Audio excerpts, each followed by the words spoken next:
Welcome and thank you for joining Seats event today. I am Dario Zambrano and I will be providing technical support for today's event. If you run into any trouble, please use the chat feature to contact me directly. Please use the thumbs up reaction to let us know that you can hear everything.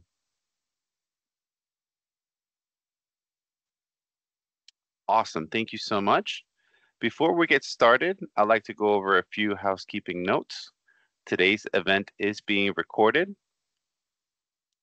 Please note that your microphone was muted by default when you logged in. However, you are encouraged to type comments and questions into the chat. All questions asked will be answered at the end of the event. Live captioning is enabled in Teams. You can click on the More Actions button, which is the three dots at the top of the screen. Then click on Language and Speech, select Turn on Live Captions, select English, and click on Confirm. Finally, your feedback is very important to us. At the conclusion of today's event, a link to a brief survey will appear. We would really love to hear what you think so we can continue to improve and update this series. I would like to acknowledge the SEEDS Program Manager is with us today, Ms. Abdullahi. Thank you for being here with us. And at this moment, I would also like to introduce our speaker, Ms. Pamela Johnson, Chief Management Officer, Office of the Under Secretary for Benefits, Department of Veteran Affairs. Ms. Johnson, we're an honor with you today, that you are with us today, and the floor is yours. Awesome. Good afternoon, good morning, good night, wherever you are in the world. I am honored and thrilled to be here. I hope that you can hear me.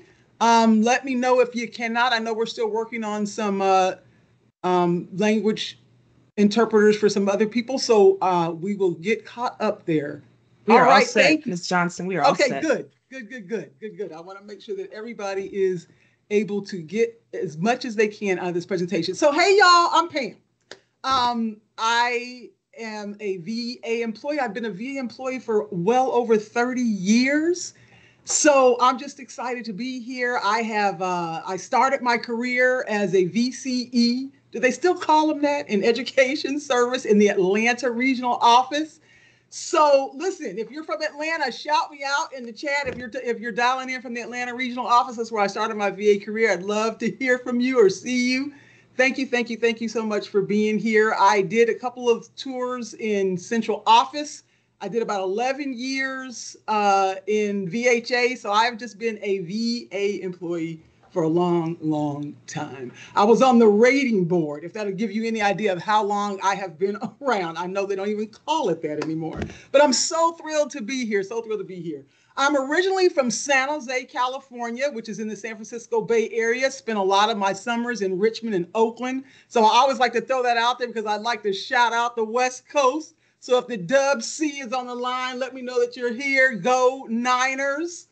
I'm a huge San Francisco 49ers fan. I see you, Shanika, Callie. So thank you so much for shouting me out. I love that. Oh, Nafi, don't boo us. I see you, Mika. Thank you so much for shouting me out. I appreciate that. So I'm thrilled to be here. Again, I am in central office. I'm the chief management officer. I work in the office of the Undersecretary for Benefits. I work directly for our amazing chief of staff, Ms. Brandy Terrell, and I'm just excited to be here. So thank you so much. Slide. So let me just give you a quick overview of the course objectives that we're going to be covering today, and then I'm going to kind of give you a little bit of a disclaimer. So at the conclusion of this course, you should be able to understand the benefits of healthy communication in an organization, foster a culture of positive communication, overcome challenges with how we interact, and embrace the role we play, that we all play in effective communication in our work groups. So just a little bit of a disclaimer. This presentation, when Nafi first contacted me and asked me if I would do this, kind of had a different spin on it, right? And that was probably a couple of months ago. So, but things have changed, right? I felt led to change the tone of this presentation. And I want to just thank Nafi and her team and HCS and my leadership for allowing me to do that, to give it and trusting me the ability to update this discussion. Because I know that we are navigating some uncertain and unknown times. I feel that my VBA family is feeling a little anxious and uncertain, and rightfully so. There's a lot going on, lots of things going on that we don't necessarily know the outcomes and how things are going to go. Although we're pressing on with the mission, there's a lot of people that are feeling quite uncomfortable. So my main goal with our time together today is that someone in this meeting, prayerfully everyone on this meeting, will leave here feeling just a little bit lighter. I hope that you leave here feeling empowered and encouraged, feeling some semblance of control by knowing that how we manage our day and how we interact with each other day to day can make a big difference in our environments. So I'm looking forward to connecting with you as we go through this presentation. I want to hear from you. I want to chat back with you. I'm used to doing presentations in person, so doing this on Teams is perfectly fine. I can still connect, but I just want you all to know that I would love to just hear from you. Okay, so let's get started. I want to hear from you in the chat if you feel comfortable to answer this question. Please share with me one word to describe the culture or what it feels like in your current work environment. Because I don't want to put things on you. So if it's something, it could be good, bad, or indifferent, just share with me what do you feel like in your environment? I see frozen. Anxious. I see a lot of anxious, yeah. Yeah, I think uncertainty, chaotic, yes. Burnt out. Some people say their families are in crisis right now, stressed, overworked, tense, frozen. That's an interesting one. Yes, not sure what to do, done with it all, worried. So yeah, I think it's pretty standard, the feeling. Uncertainty, frozen, anxious, worried.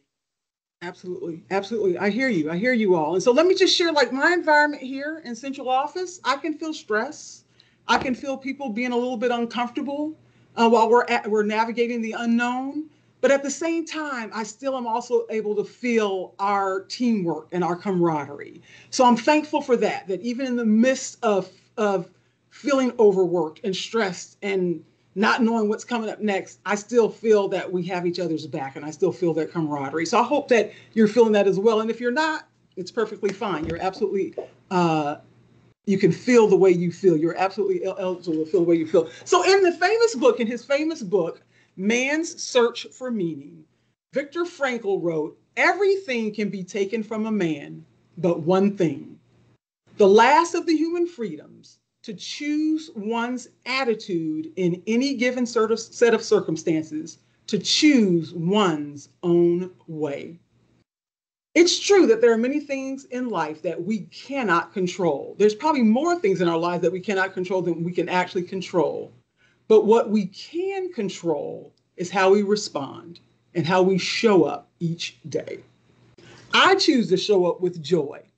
I hope that you choose to show up in a positive way. And I know that sometimes that can be challenging in our certain situations. I choose to show up with joy. So let's get started. Let's dig in and have this conversation. Thank you so much for y'all that are still posting in the chat. I appreciate that. I see you and I hear you. All right, slide. So although we are traversing uncomfortable circumstances, you can go to the next slide. As VA employees, we have a shared objective, which is wonderful. We have the shared objective of caring for our nation's heroes and their families and their caregivers. So it doesn't matter what your job title is. It doesn't matter where you are on the planet and where you sit. We all share that same objective, is to care for our veterans. And it's awesome. And if nothing else doesn't help you get through the day, then that should certainly be the one that helps you get through the day. So it's important, it's imperative that we communicate and continue to foster healthy connections with each other. I'm thankful for Teams. I'm thankful for technology that's connecting us across miles, across time zones, across positions, and all that good stuff. So I'm thankful for this. So improving our work environment and our culture is not just someone else's responsibility, but it's all of our responsibility, right?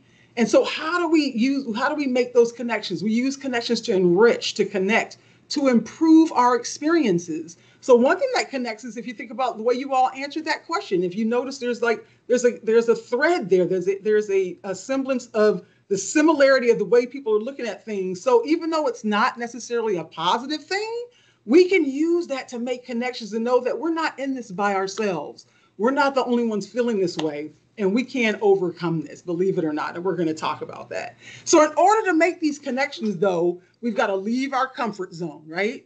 So I know that some of us are remote, some of us were hired during the pandemic, some of us have never worked in an office setting on a full-time basis, and so that's going to require us, you, me, to step out of our comfort zones and be able to make those connections, to reach across to different organizations, to different departments, to different regional offices, wherever we're located, to make sure that we make connections, right? You logging in today is you checking that box and say, you know what? I want to be able to make connections. I want to improve connections through my communication, right? So another thing is engage with everybody, right? I think we get very comfortable with our work group, and we want to make sure that we're connecting with people that we know or people that we can relate to, or people, our leadership, right? We want to make sure that they see us and know us. We want to make sure that they know about us if there's ever a chance to be promoted or elevated or whatever like that. And there's absolutely nothing wrong with that. But we need to make sure that we're just reaching out and connecting with everybody.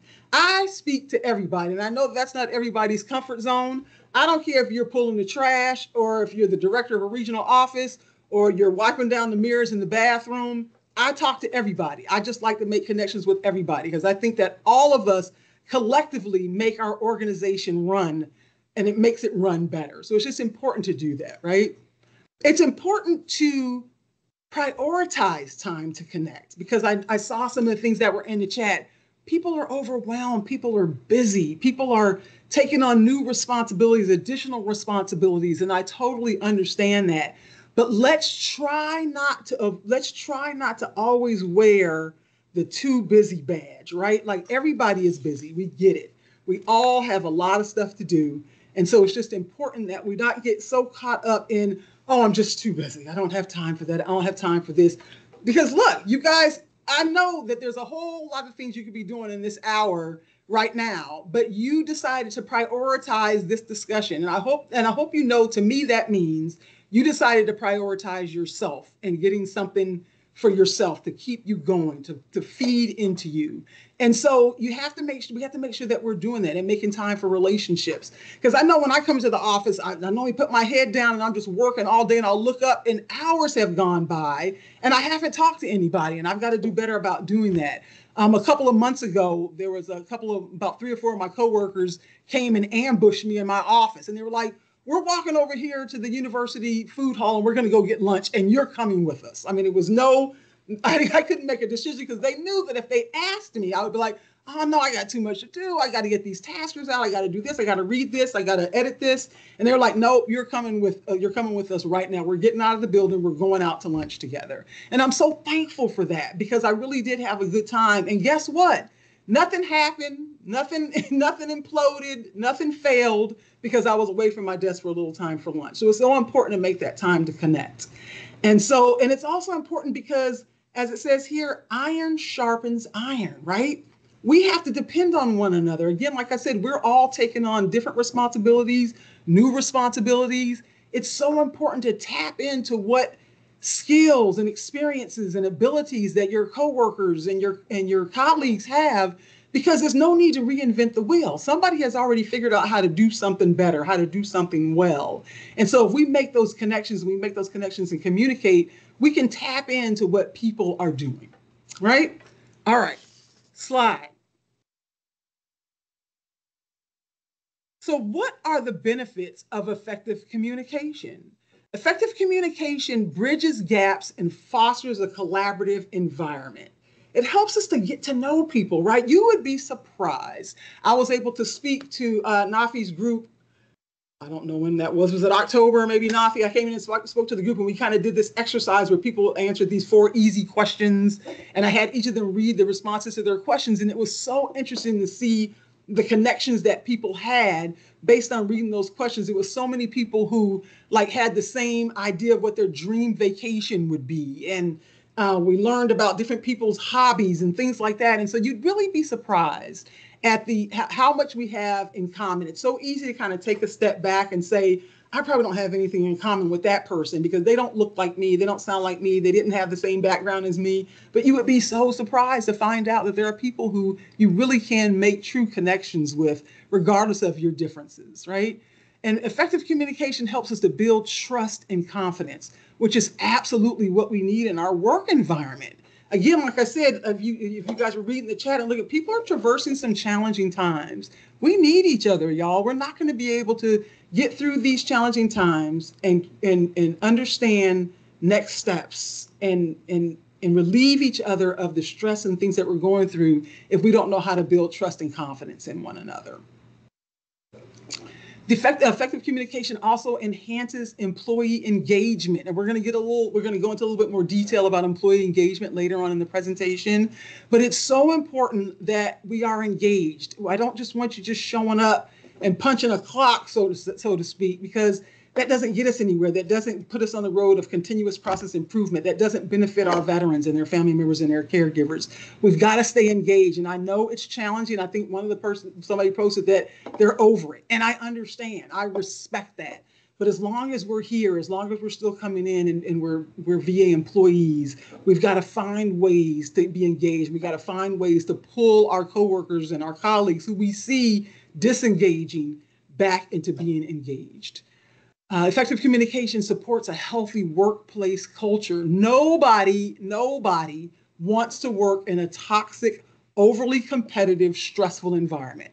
I know nobody has it on their resume to say seeking a toxic environment to work in. Nobody has it on their resume. Nobody wants to do that. So it's just so important that we make sure that we are not the people that's creating a toxic work environment, that we are not the people that are creating stress, that we are the people making sure that we're bridging the gap, that we're making effective communication, that we're reaching out and pulling people in that we see falling into this disengagement environment, right? So we want to make sure that we foster a culture of connection and healthy communication. And yes, our leaders and our supervisors and me as a supervisor, that's definitely my responsibility, but it really is a collective responsibility for all of us. Because some days I may not be having a great day, but the people on my team could just pull me out of that and make sure that I don't stay stuck in that bad day feeling.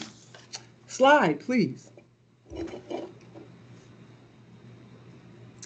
Navigating circumstances. So I don't know of any environment, whether it's in your home, your community, the schools that your children go to, in your church, anywhere there are people, there's going to be challenges in connecting and communicating, right? But how do we overcome these challenges? First bullet I have on here is understand that everybody has a story. We are all at any given time navigating circumstances. I like to say you're either in a storm, you're coming out of a storm, or you're getting ready to go into a storm. We all have circumstances. We're raising children. We're taking care of aging parents. We have financial challenges, health issues. We have uncertain work futures. Meeting, but Dad's nurse is getting ready to come by. Can you, when you get a chance, can you get a... Somebody has a live mic. Thank you. All right. Sorry about that. We are navigating health issues and uncertain work future and work-life imbalance, right? You see some of the things you already posted in there.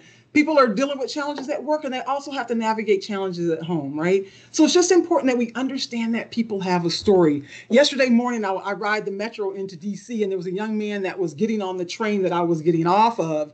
And as I was going up the escalator, I heard him yelling as he's trying to get through. Because in the mornings, if you've never been in the metro in DC or any metro, BART in San Francisco, whatever, these places, they're busy, right? MARTA in Atlanta, they're busy, especially when people are commuting to work. It gets very busy. This young man, I heard him yelling, "Move out of my way!" And he was trying to get on the train. And I heard him when he got on the train. There was a young lady standing in the aisle because there was not enough seats. She was standing in the aisle because she had to. And he's screaming, "Move out of my way." And I just kind of looked at that young man for a second, right? And I didn't get angry at him. I didn't shake my head. I just thought that, wow, there's clearly something going on there, right? Whether it's mental health challenges or there's just something going on in his backstory where this is the way he's showing up today, right?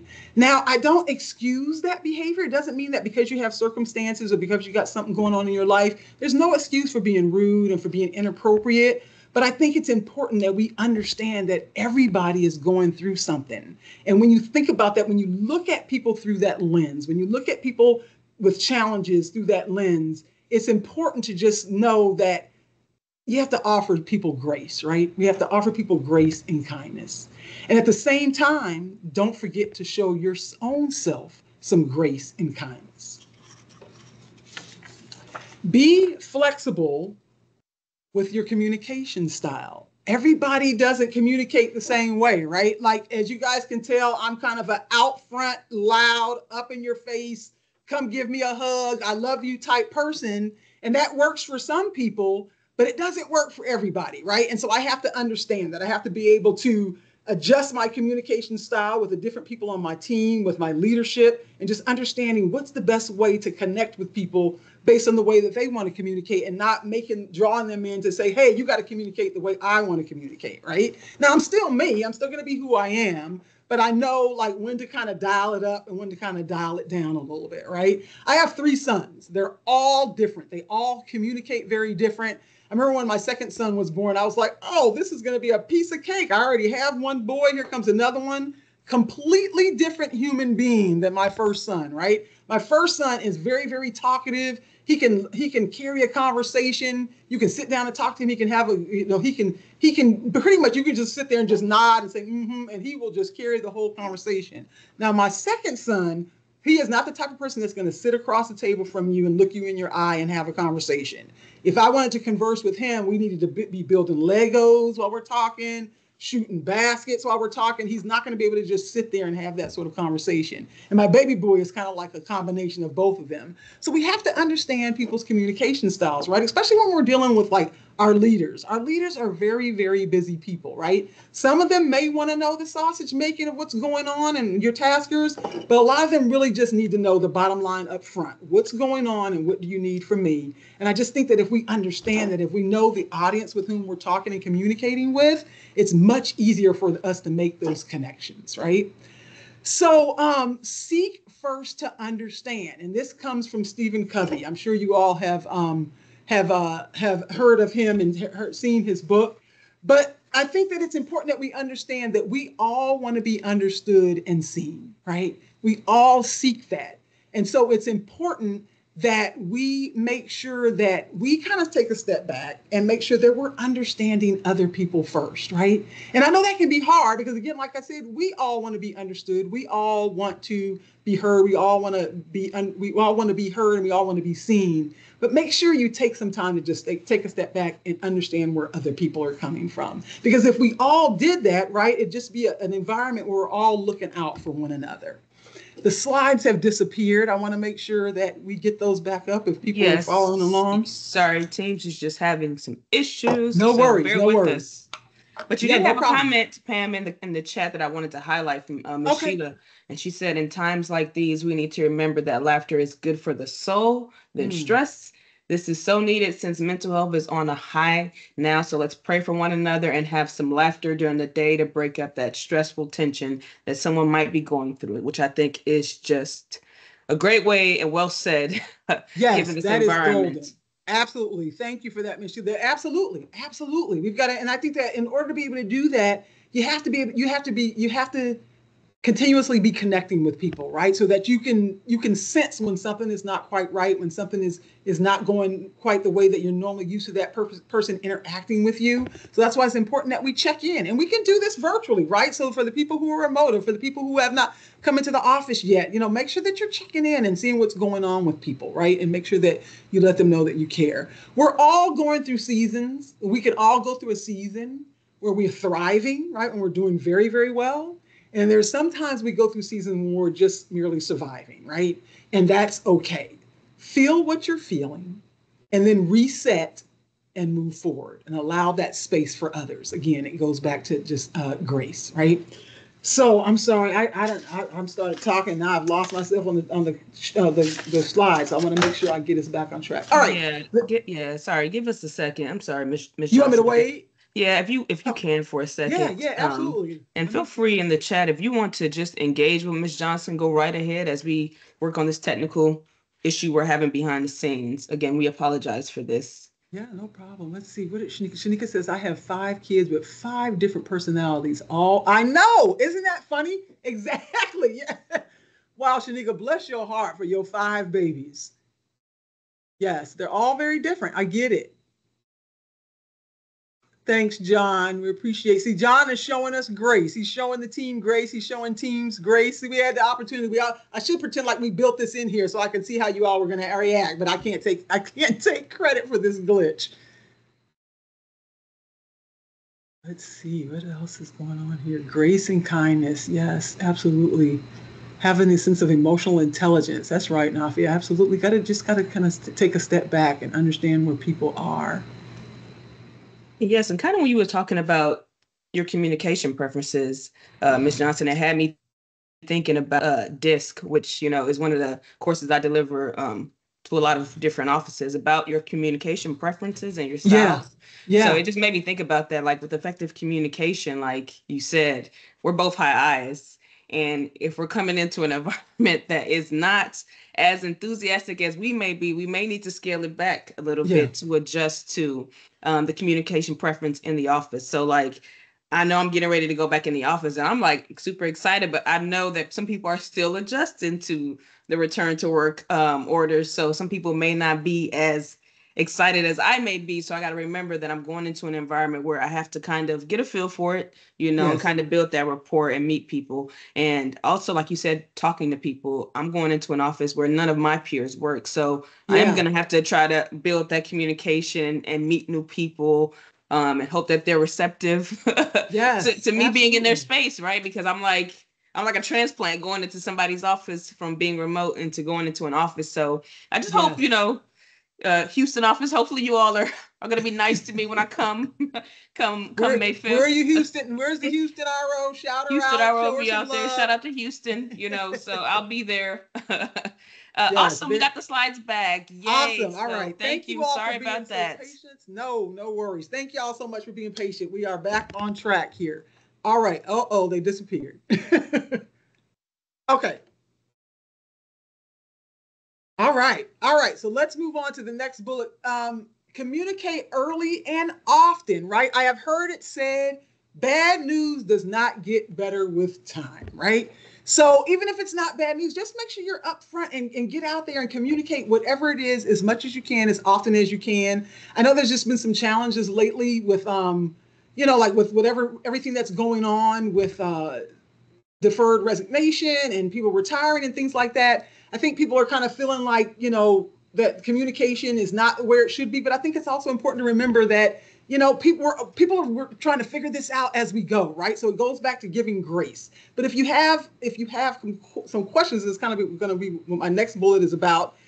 Ask your questions, right? And understand that the person may not have an answer for you, and that's okay, right? It's just a matter of getting out there, communicating early, communicating often about what it is. If you got a task that you're working on that's falling behind, that you need some clarity on, get out there and communicate that early and communicate it often as you can until you get that task done.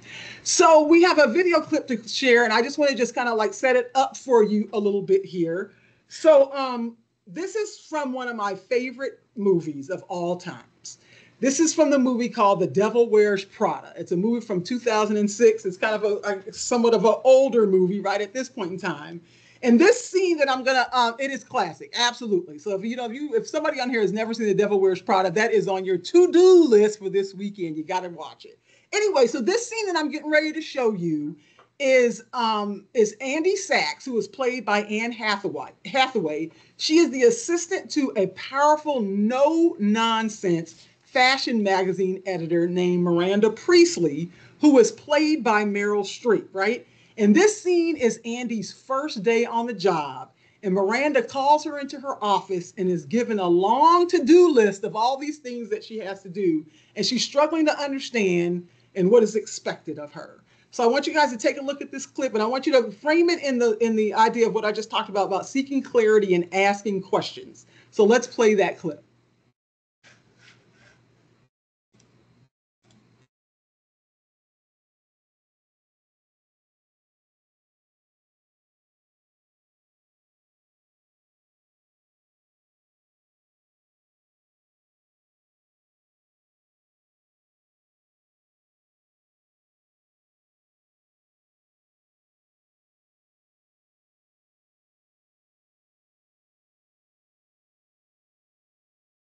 So Connie, you're muted, so we can't hear the video. So you'll need to unmute and start the video over, please.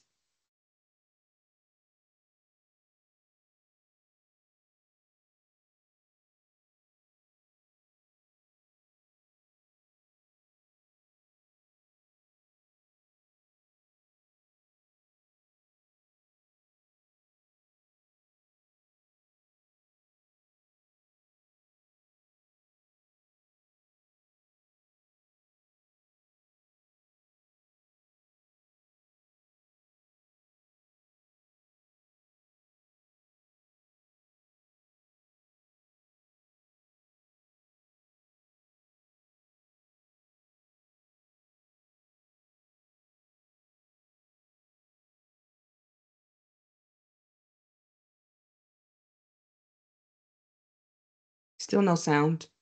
So can we start that over, please? Thank you.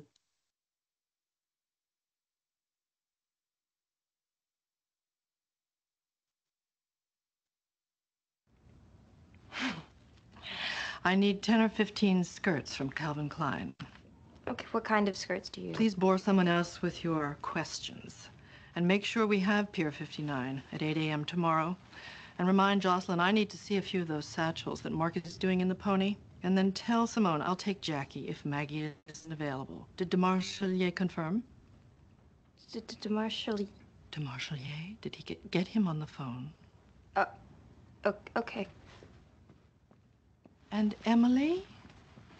Yes?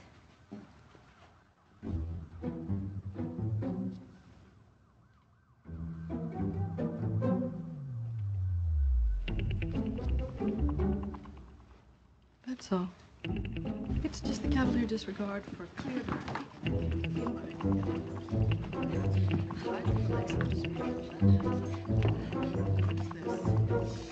Do you have Demarchelier? Demarchelier. Oh, leave it. Do you have... Oh. I have Miranda Priestley calling. I have Patrick! No, she called me in there and she asked me about Pier 59, and there was something about Simone, Frankie, someone else, and she needs skirts from Calvin Klein, and there was something about a pony. Did she say which skirts? No. Did she say what kind? No, I tried to ask her, You but never asked Miranda anything, right?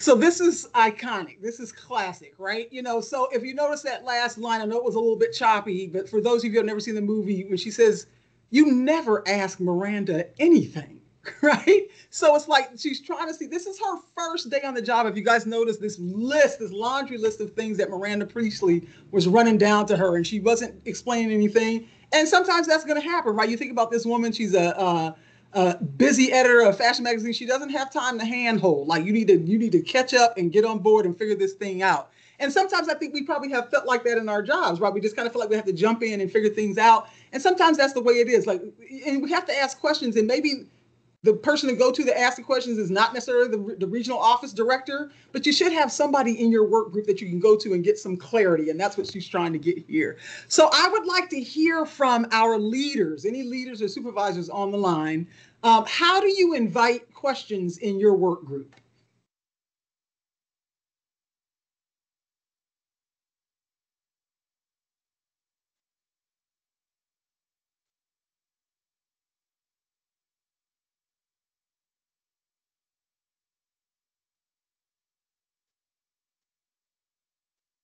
Paige says the only dumb question is the one not asked. Andrea says just ask for their thoughts and opinions. Absolutely.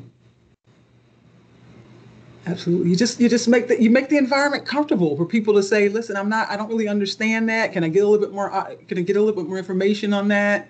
Provide opportunity for folks to share. Thanks, Michael. Janice says team meetings, open door, know that they can ask. That's right. It's all about the culture, right? Simone, I always just ensure my team knows they can come to me at any time about anything. Absolutely. The open door policy.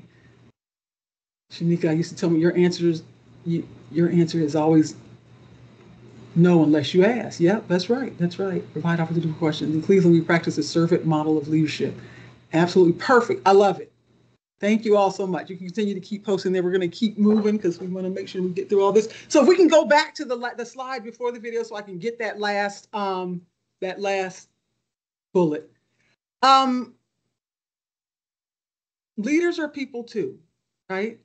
It's easy. It can be very easy to stand on the sidelines and boo, or stand on the sidelines and talk about what it is that we would do or how we would handle things differently. As I mentioned in the beginning, I'm a 49ers fan. I watch football. I watch college football, all that sort of stuff. And I will neither confirm nor deny that I have sat in front of my TV in my family room when George Kittle or Deebo Samuels drops a pass and I'm yelling, "You got one job, catch the ball." And it's so easy for me as I'm sitting in my comfortable living room to say that, right? I'm not the one on the football field with 300-pound men barreling down on me while I'm trying to catch a ball, right? So it's so easy for me to sit in the nosebleeds and all this sort of stuff and get mad at the fact that they're not doing what I feel is their one job, and that's to catch the ball, right?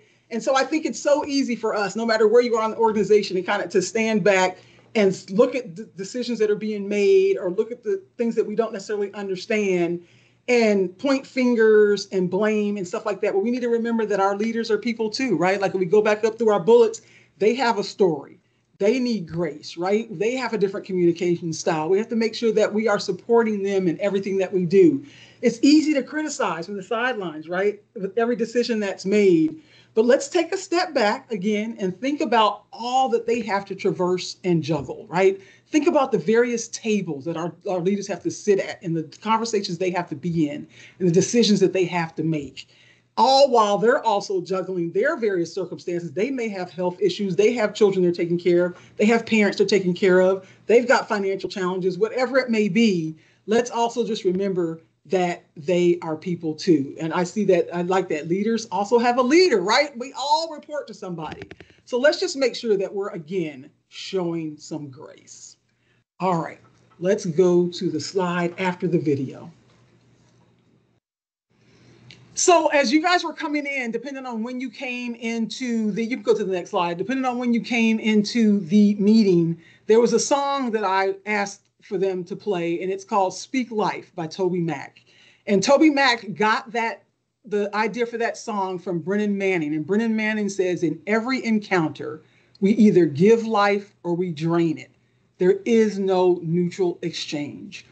We have to make sure that with every encounter that we have, whether it's with the people on the train that we're commuting with, whether it's the barista at your favorite coffee shop, whether it's the the teachers at your kids' drop-off line in school, the people that you work with, the people that you go to church with, it doesn't matter. In every encounter, we've got to find ways to speak life into other people. And that does not mean that you have to have these long, drawn-out conversations and you have to have these beautiful, flowery words to speak to people. Sometimes speaking life to people is just giving somebody a smile. Sometimes speaking life to people is just asking somebody, "Hey, how you doing? I just wanted to check in on you to see how you're doing," and giving them the space and the comfort to be able to share with you how they're really feeling, right?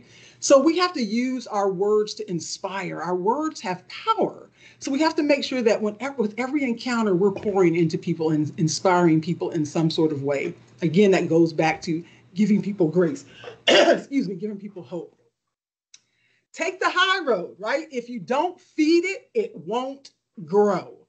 I had an exchange with I used to work at the medical center in Baltimore, and I had an email exchange with one of our surgeons.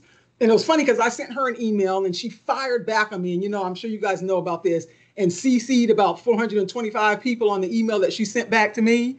And I was just, and of course your natural instinct is like, oh no, let me, you start, get ready to fire back. And one of my coworkers who was also on the email stream, she came in and she simply said, "Pam, if you don't feed it, it won't grow." So I backed off and I said, you know what, I'm going to let her have this. Me responding back is not going to benefit or edify this situation in any way. So I had to step back. It's important to know that every response or every communication that comes to you does not always require a response. We've got to take a look at it and say to ourselves, what is my motivation for responding to this, right? Am I really giving information? Am I answering a question? Or am I just responding back with the same negative energy that was given to me? So think about what your motivation is. And if your motivation is not to move the needle forward, to move tasks to get completed, I just would say to you, just step back and leave it alone, right? I was reading a book and it was talking about this this grandfather who was having a conversation with his granddaughter, and he was telling her this fable about these two wolves that live inside of her, and these wolves are having a battle, right? And there's one wolf that represents positivity and love and joy and peace, and there's one wolf that represents anxiety and pain and just all things that make us feel bad, right? And so the little girl asked her grandfather, well, Granddad, which one of the wolves win? And her granddad simply said, the one that you feed. So we have to make sure that we're feeding the wolf that's going to bring positivity, that's going to bring joy, that's going to bring love, that's going to just make sure that we're bringing our community and our culture together and our coworkers together to get to being positive and making sure that we're doing the right thing for our veterans, right? So let's just make sure of that. I had a situation where there was an employee that I was working with over at the department, and I went to go pick up something from her, and she made this kind of snarky remark back to me. And of course, I wanted to fire back. I really wanted to just go off on her up one side and down the other, but I couldn't do that. And you know why I couldn't do that? Because that would damage my brand, right? My brand is to encourage, to uplift, to spread joy. So I couldn't match her negative energy. I had to just let her say what she had to say, pick up what I was there to pick up, and go about my business, right? Because it wouldn't have benefited either one of us. It wouldn't have benefited the situation had I responded back to her. And I know that sometimes that could be hard, but if you don't feed it, it won't grow. And this last bullet on here, this can be hard. I'm not going to say that this is easy, but be to others what you need most. At any given day or any given time, we all stand in need of something. Whether it's compassion, whether it's forgiveness, whether it's grace, whether it's understanding. Sometimes you might need a hug. Sometimes, it just whatever it is. And I'm not saying you just go hugging people in your work environment. That may not be appropriate, but you know what I mean. Whatever it is that you stand in need of, I want you to stop and offer that to somebody else. And I know that seems hard because you're standing in need of it, right? You need these things for yourself. But if you offer that to somebody else, watch it come back to you, right? So be to others what you need most. So if there's something you need but you're not giving it, how can you expect to get that back, right? So just make sure that we're doing that to be to others what we need most. All right. 5-second pause to respond. That's right. Take a deep breath. Take a second. I have had coworkers and colleagues come up to me and say, come over here and read this email and let me know what you think, right? And I have to say, yeah, don't say it like that, or change the tone of what you're saying. You might be able to say that a little bit better, right? All right, slide. Let's get going. Let's keep going. All right, be the light that helps others to see, right? Bring positive energy to your work environment. And I'm not talking about anything that's fake. I was watching this. There's this new thing, I guess, that's out there called toxic positivity. I never heard of it, but I guess it's like if you're just like, you're not real with it. You're just kind of just throwing it out there and it doesn't seem real, but be real with your positivity, because I believe that everybody on here has the ability to be positive. And some of the ways that we can do this, we can avoid complaining. Complaining is just a virus, right? That just gets into our work environment, gets into our homes, gets into whatever we're dealing with, our families and stuff like that. Complaining really doesn't do anybody any good, right? And it draws people away from the vision, the mission, and the goal. Let's stop complaining. If you hear somebody complaining, help redirect that conversation and help them see something different in that conversation, right? Our slides left. We're gonna keep moving. I know because the hour is getting late, so I'm gonna let you all. And Nafi, let me know if you're okay with that. Yeah, I apologize. Yeah, just keep going. Unfortunately, there is some storms passing, and it is affecting electricity and Wi-Fi. So yes, please press through. I apologize. Okay. The slides will be shared at the end, so everybody will have a copy. Okay, absolutely. And if they come up, we'll be good. All right, no, good. All right, next thing is manage your narrative, right? You, again, like I talked about earlier, there are so few things in our day, in our lives that we can control, but we can control how we narrate our day. If you're having a great day, If you are coming in with positive energy, don't let anybody zap that away from you. You have the ability to be positive. I told you all I started my career in the Atlanta regional office. And for those who know me, I'm very much known for saying top of the morning or top of the afternoon or whatever it is. And so I would do that. I would come in every morning and say that. And there was this one coworker I worked with, and her response every day would always be like, is it the top? It don't feel like the top. To me, it feel like the bottom. And I would just let her do that, right? But I could not allow her to manage my narrative. It was the top of the morning to me, and I was going to continue to be that way. So make sure that, whatever you're dealing with throughout your day, and it's not always going to be roses and rainbows and sunshines and unicorns, but whatever you're dealing with throughout your day, you manage the narrative, right? Next is to stay engaged. And we're going to get into a little bit about this, about engaged employees. Stay engaged. It's so easy, depending on what's going on, to disconnect, right? Because sometimes disconnecting kind of helps you to deal with the situation and manage the day. But as much as you can, continue to stay engaged. As long as you are here, as long as you are a VA employee, stay engaged. And again, like I said, stay focused on the mission. Stay focused on the people that we help and serve every day. All right, slide. I think we're going to go into engaged employees next. Yes, the next slide. So let's start off with a discussion question. What are the characteristics of an engaged employee? You all let me know what an engaged employee looks like.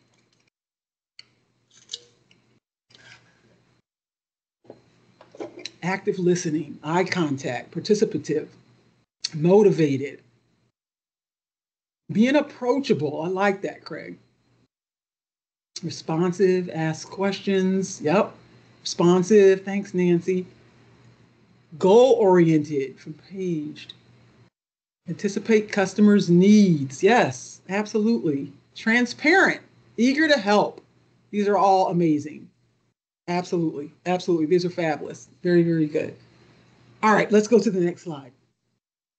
So I think it's our video, right? I think it's we have another clip here. Again, another iconic classic movie. As you guys can see here, I love movies. I can relate almost any life situation to either a episode of Martin or a movie, right? So I want you guys to see this video. Let me set it up for you. This is a scene from the classic, iconic movie, Office Space.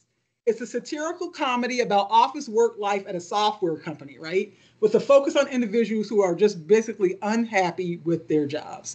This scene is Peter Gibbons. He is I think he's like a software programmer or something like that, played by Ron Livingston, who is in a meeting with two of his supervisors in the company. So let's play the clip.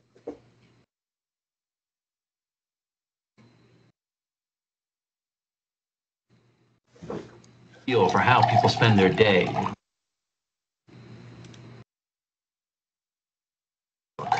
So, if you would you walk us through a typical day for you? Yeah, great.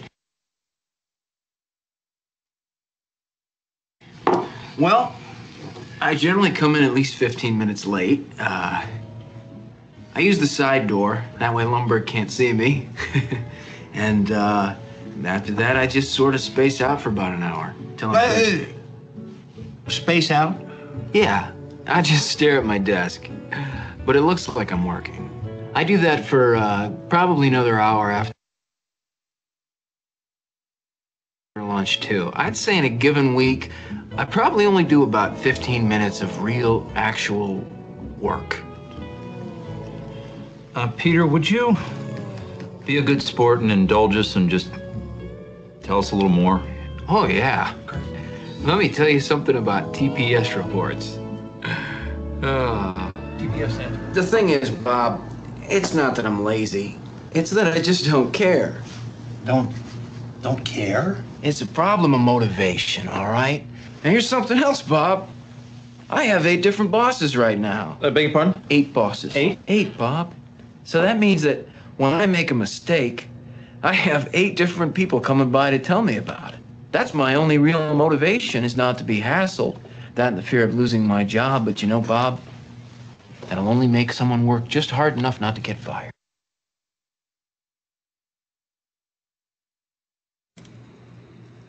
So this is a classic scene, right? Like he is just unapologetic. He's like, listen, I come in late, I sneak in, I'm not doing any real work. So this is just a classic example of somebody who is not just not engaged, they are disengaged, right? So in the chat, let me know, what are the dangers of employees who are not engaged?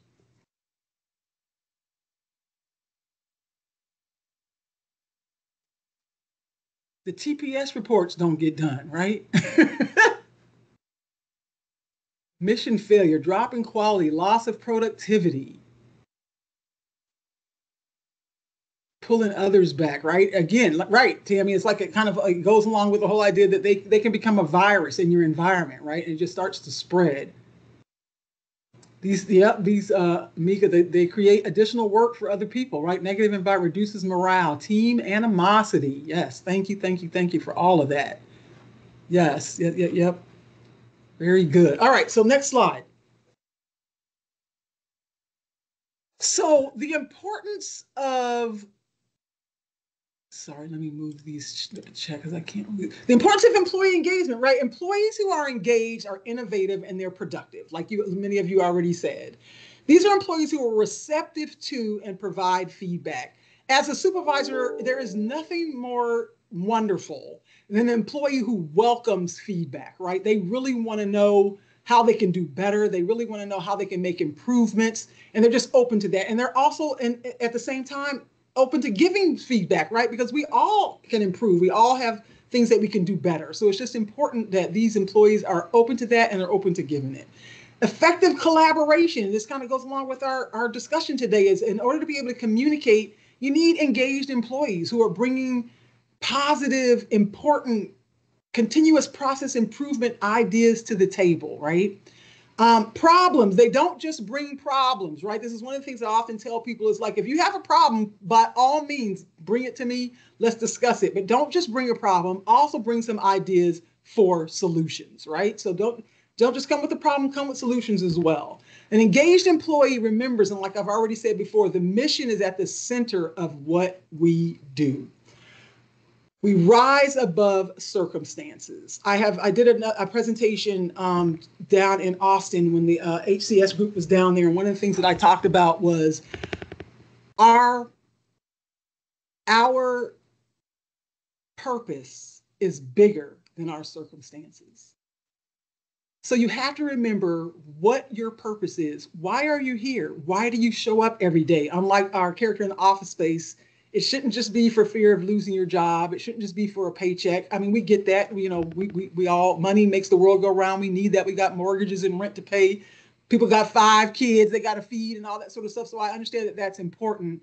But make sure you remember why do you come to work every day, right? I have to often tell myself that my purpose for being here is way more than just what's written on my PD, right? Like I said, my brand is to bring joy, is to encourage, is to uplift, is to show people a brighter side of things. So that's my purpose.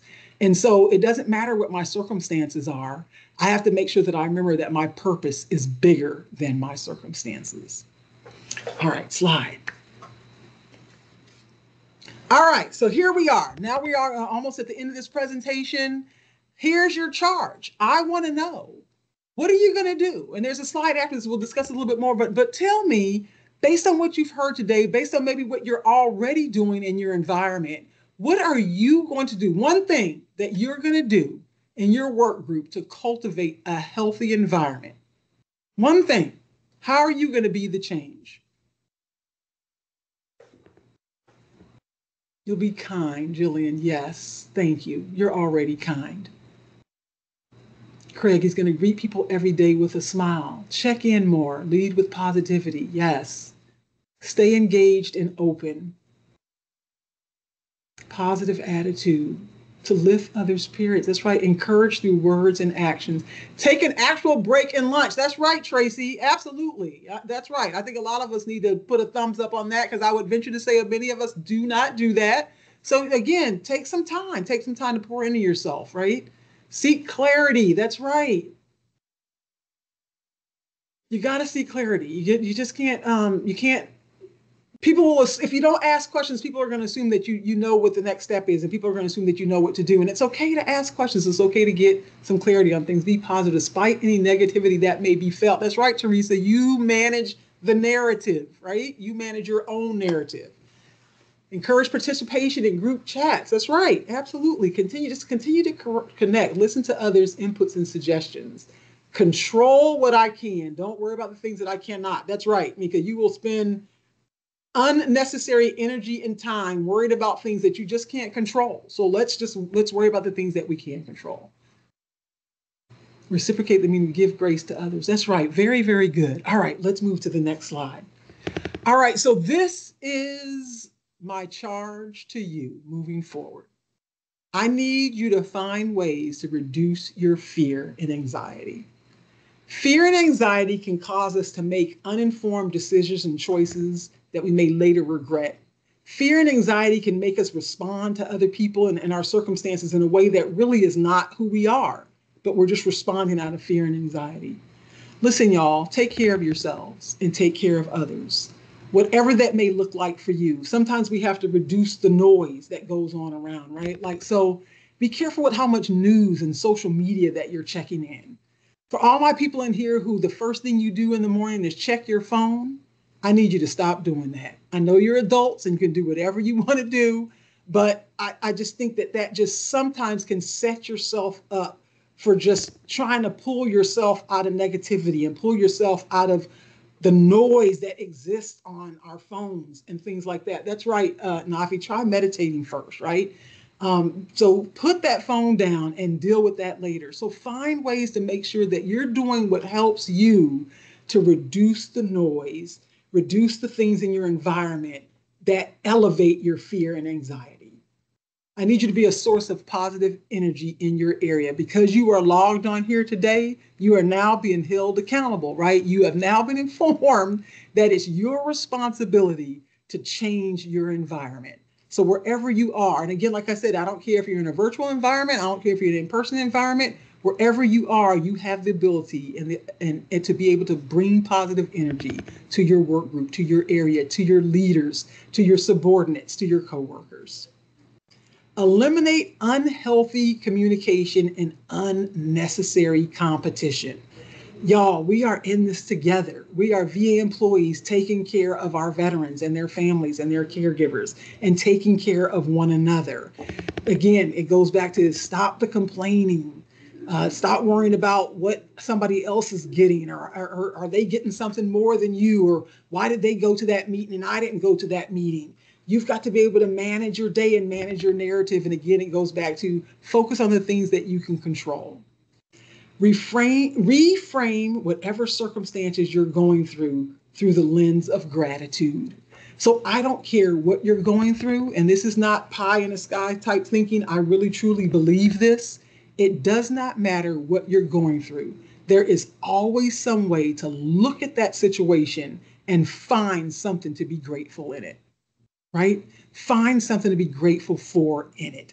I'm not saying that you have to be grateful for the circumstance, right? If you're dealing with an illness, that's no fun. Nobody wants to deal with that. But how can you look at that circumstance and that situation through a different lens and find ways to be grateful?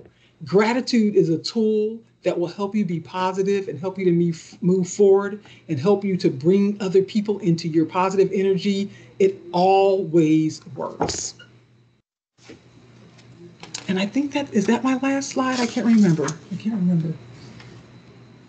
I think I might have one more. Okay, the summary slide. So communication is a two-way street, right? And again, like I said, this is not about putting all the responsibility on our leaders and on our supervisors and on people who are in charge. Yeah, they have a responsibility, but make sure that you also know that you have the ability to communicate and foster positive communication in your environment.